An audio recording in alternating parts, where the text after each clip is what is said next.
동양일보TV 뉴스브리핑 시작하겠습니다. 국민권익위원회가 전현직 간부 자녀 특혜 채용 의혹으로 비판의 도마에 오른 중앙선거관리위원회가 돌연 권익위의 조사에 불응하고 있다고 비판하고 나섰습니다. 그러나 선관위는 협조하겠다는 입장에 변화가 없다며 권익위의 지적을 반박했는데요.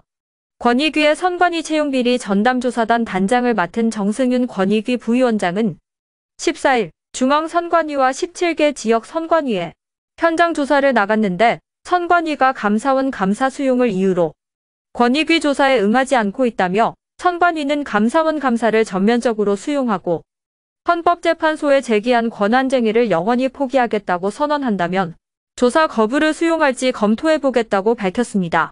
선관위 측은 권익위 조사에 협조하겠다는 입장에 변화가 없다며 권익위 기자회견 내용을 반박했는데요.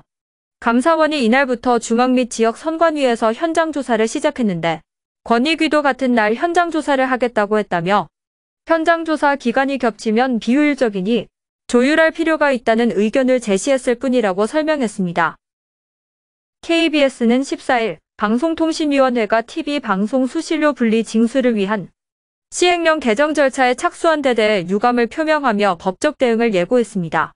KBS는 이날 입장문을 내고 이번 시행령 개정 절차와 관련해 정부 부처 등 다양한 이해관계자들과 활발한 협의를 이어가는 한편 법리적 문제 등을 검토하고 철저하게 대응할 것이라고 밝혔는데요.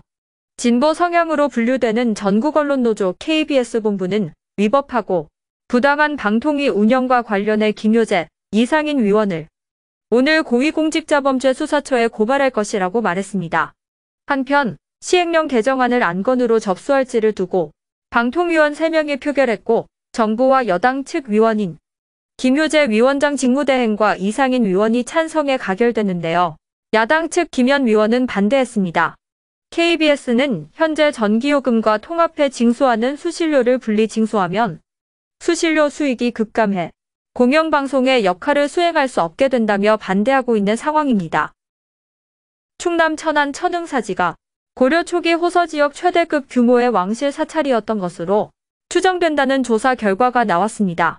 천안시는 문화재청, 충남도, 충남도역 사문화연구원과 함께 발굴조사 3차 성과에 대해 공개했는데요. 조사 결과에 따르면 석탑 후면에 가구식 기단으로 구성된 건물 3동이 나란히 있었고 1탑 3금당 형식으로 추정되는 불전 공간이 확인됐습니다. 금당이란 절의 본당으로 본존부를 모신 중심 건물을 뜻하는데요. 현재까지 총 3차례 발굴조사에서 20여 동의 건물지가 확인된 것으로 비춰볼 때 호서지역 사찰 건물지 유적 중 최대 규모에 달하는 것으로 추정되고 있습니다. 천흥사지는 고려시대 창건돼 조선시대 폐사된 절로 현재는 주변에 5층 석탑과 단간지조만 남아있어 대략적인 규모만 추정할 뿐 전반적인 기초자료가 부족한 상태였는데 시는 2019년과 2021년 두 차례의 발굴조사를 통해 고려시대 건물지와 회랑지, 천흥사지 5층 석탑의 원위치와 천흥 명문기와 등을 확인했습니다. 일본이 지난 12일 후쿠시마 오염수 처리 방류시설 시운전을 시작하는 등 올여름부터 오염수를 바다에 배출할 계획임을 밝히면서 수산물에 대한 소비자의 불안감이 커지고 있습니다. 소금 안전성을 우려한 시민들은 사재기에 동참하며 소금 품귀 현상까지 나타나고 있는데요. 14일 오전 대전 서구 둔산동 한 대형마트의 소금 진열대에는 꽃소금과 맛소금을 제외한 대부분의 소금이 동이 나 있었습니다. 각종 천일염 등 가격표에는 가격 대신 품절이라는 문구만 적혀 있었는데요. 한 주부는 맘카페에서 후쿠시마 오염수 방류 때문에 다들 소금을 사놓는다고 해서 와봤지만 모두 품절됐다며 아쉬워했습니다.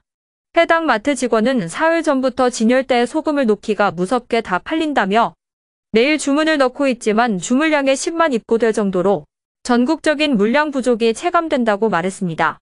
특히 천일염은 구매를 문의하는 손님들이 많지만 김장철에나 다시 들어올 것이라고 설명했는데요. 일부에서는 시민들의 불안감과 사재기 현상을 두고 오염수에 대한 부정확한 정보 확산을 지양해야 한다고도 하지만 당분간 소비자의 심리적 불신은 쉽게 사그라지지 않을 전망입니다.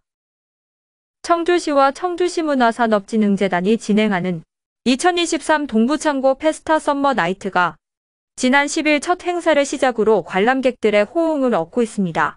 첫 행사 퍼니 앤 포크에는 국지성 포구에도 수많은 시민들이 찾아와 초여름 밤의 축제를 만끽했는데요.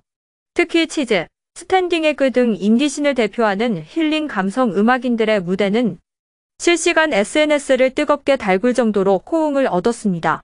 동부창고 페스타는 이번 주도 계속되는데 16일 오후 7시 30분에는 청년 연주자 그룹 메타노이아의 달달한 앙상블 공연과 보컬리스트 권위주의 감미로운 무대가 펼쳐지고 17일에는 동부창고 생활문화예술 동호회 타오름과 유현가야금의 공연과 마트쇼의 광대마술 공연, 조항선 클텟이 로맨틱한 재즈 공연이 여름밤을 채웁니다. 지금까지 동양일보TV 뉴스 브리핑이었습니다.